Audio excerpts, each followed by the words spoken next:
Greetings, fellow denizens and travellers of the Information Highway. I am Information Highwayman, but you can call me Non. And you're watching another episode of the Ace of Spades Friday website review. And today we're going to be looking at www.upgradereality.com, kindly provided to be cut and diced by Dirk. And the theme of this episode is blogs and orientation, a common problem, but not of the sexual kind. Let's have a look at the site now, and you'll see what I mean in a couple of minutes. But first we're going to talk about one other thing, and that is the word awesome. It's a common malady that I see on many blogs. It's something which is very popular amongst young out-of-the-box internet entrepreneurs. So let me say this to you, young out-of-the-box internet entrepreneurs. The word awesome is virtually meaningless. You might as well say that your course is free and blah blah, because that's pretty much what it means to your average person. The word awesome is such an unqualified kind of word that it really doesn't mean anything except to the person who wrote it. I mean, I think that my child is beautiful, but someone else might well disagree. And of course, everyone thinks their children are beautiful, just like everyone thinks that their courses are awesome. I would suggest sticking to the facts. I would suggest that you talk about some kind of benefit. You might want to provide a testimonial. If someone else has said that it's awesome, that might have a bit more meaning. Generally speaking, though, it's better just to stick to the facts, unless you've got some other particularly interesting adjective which you can use which fits well with the story that you are telling. Other than that, not a huge amount to say about this pop-up here. Pop-ups I can't really complain about because I use them myself and they do work. One other comment I would make is that the button here, red doesn't test well for calls to action. I would change that to orange. That aside, let's have a look at the blog itself. And first impressions, the wood grain texture. It's attractive, but what is the relevance exactly to self-improvement?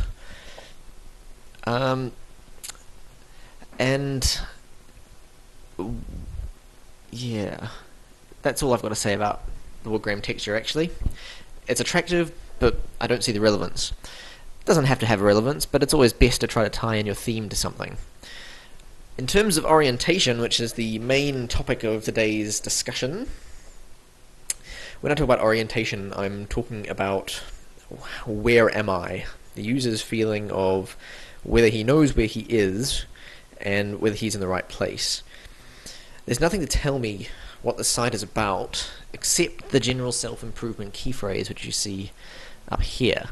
Now, presumably if I've been searching, I will have come across this site. Now, I'm probably searching for self-improvement and so on anyway, but that actually kind of makes the problem worse in some ways, because I'm looking for specific information most likely, or I'm looking for a site that can help me with self-improvement in general.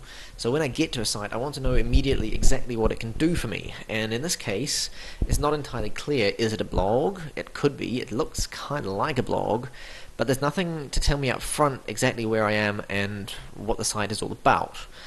Scrolling down, I see a nice intro from the person who wrote it, and a little bit of information about what it is. Now, that's good, but there are a couple of things to say here.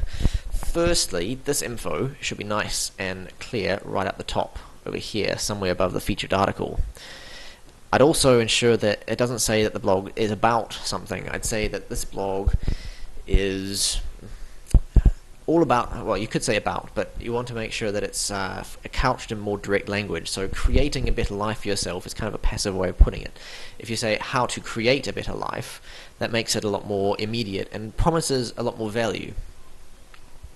The third thing that I would say is that while hero shots are a good thing, I am inclined to wonder about this particular one.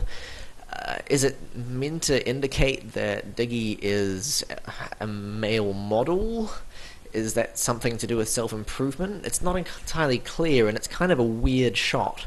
I'd suggest going with something a bit simpler, probably something which is more obviously related to self-improvement if you want to go with an unusual image, but something which is a little bit more expected at any rate. Okay, so this is a problem which is actually common on a lot of blogs. Usually they have the image of the person who's writing. They've got that hidden away somewhere instead of having it prominent. And usually they have a featured article, and they've got the recent articles, and they've usually got to subscribe, for something, if not for a free course, if it's just for signing up to get the actual articles themselves. Whichever way you want to go, you still want to have some kind of introduction at the top to tell you what the actual site is in fact a blog, because a lot of people aren't really sure when they come to a site. I wasn't. Is this a blog or is it something else? And you want to tell them exactly what kind of value the blog will provide, what the articles are about, what kind of benefits they can expect to get. So if your blog, or if you have a blog, is not doing that currently, I would strongly suggest that you do. Now, related to that, objectives. A blog's objectives tend to be to get people reading and to get people subscribing to the RSS feed or to the email feed. And in this case, we've got one obvious objective here, which is subscribe to get your free crash course, and that's fine. However, the fact that it's actually kind of a disguised newsletter sign-up is probably not a good thing.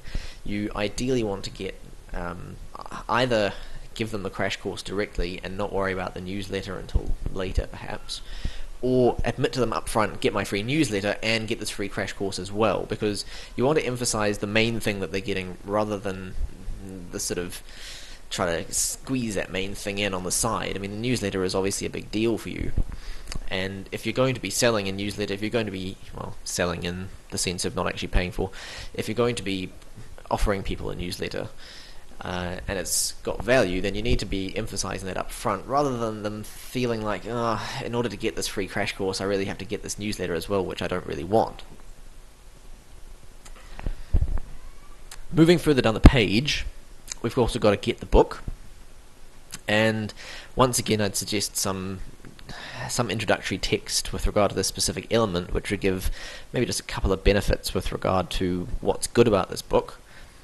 And further down still, we've got popular posts. That's always a good idea, but I would really move those up further, because popular posts are the sorts of things that first-time users are going to be interested in. And then we've got this weird, you decide my next product, what would you pay for? Very narrow, only half the width of the actual column that it's in, and it's not really clear what this is. I would really suggest, incidentally, I know for a fact that there are also some ads on here which are currently blocked by my ad blocker. I would really suggest moving those sorts of things further up the page if they're actually important objectives. But the problem is, because you've got a number of different things going on here, they're always going to compete with each other. So I would really work out what the objective of the home page is and focus on that, and then focus on those other objectives on other pages if you can. That's always good advice for pretty much any website, by the way, not just blogs. Every website needs to have some objectives, and it will always have multiple business objectives usually, but every page needs to focus on a single objective and not have other objectives competing with it. Otherwise you'll find that ultimately you're actually working against yourself. Alright, finally, in terms of desirability, which is what you really want in order to get people reading, once again we've got an issue for blogs, which is that you've got a very small font size. It's not as bad as some, but it's still a little bit small. You want it to be a little bit bigger if you're going to be asking people to read for extended periods at a time. The main purpose of the site is presumably to get people reading, and it's doing that okay, but what I would really suggest is to make these call to actions way bigger, make them much more prominent, and obviously giving them a rollover as well, just to give that interactive feel. That also helps to encourage clicking. Other than that, I can't find too much fault. Of course, that's kind of an ironic statement, because I'm notorious for finding fault with everything. But I hope you found this useful, and I hope that if you don't have a blog, you can still apply some of these principles. If you're not sure on how to do that, by all means, email me, non@informationhighwayman.com. And so far, still no hate mail, but disappointed, feel free to flame me. And if you are not currently a subscriber to the Ace of Spades, that's my daily marketing newsletter, Friday I do the screencast. Every other day you get email tips on marketing, business growth, advertising, all that kind of thing. So you're welcome to subscribe. It is completely free. Just go to informationhighwayman.com/Ace of Spades. Look forward to seeing you next week.